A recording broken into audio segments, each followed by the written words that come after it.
இந்த உலகத்துக்கு வந்ததுன்னு நான் பாக்குறேன்.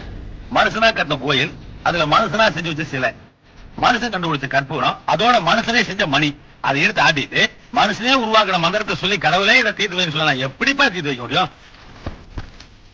இந்த உலகத்துல மனுஷனுக்கு என்னையா கொடுக்கல?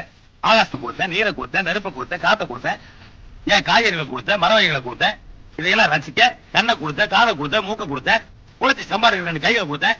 இதையெல்லாம் பயன்படுத்திருக்கோம். இதனால ஏதாவது பிரச்சனை வந்தா தீர்க்கிறதுனா மூளையை கொடுத்தேன். அந்த மூளையை உபயோகப்படுத்துறதே கிடையாது. கடவுளே பிரச்சனை தீர்த்து நான் எப்படி தீர்க்க முடியும்? இப்போ 24 மணி நேரம் என்னையே நினைச்சிருக்க ஒரு பக்தன் நெல்லை கொண்டு போய் பாறையில் போட்டானா, அடடா இவன் நம்ம பக்தன் ஆச்சே அப்படின்னு அந்த நெல்லை வளர்க்கிறேன்னா, உன்ன மாதிரி கடவுள் இல்ல இல்ல சொல்லிட்டு ஒரு நாத்திகன் நெல்லை கொண்டு போய் வயல்ல போட்டானா, நீங்க எப்ப பார்த்தாலும் நம்ம திட்டு இருக்கானே அப்படின்னு அந்த நெல்லை விளைவிக்காம தடுக்கிறனா இல்லையே. அங்க விளைவிக்கிறதும் இல்ல, இங்க தடுக்கிறதும் இல்ல.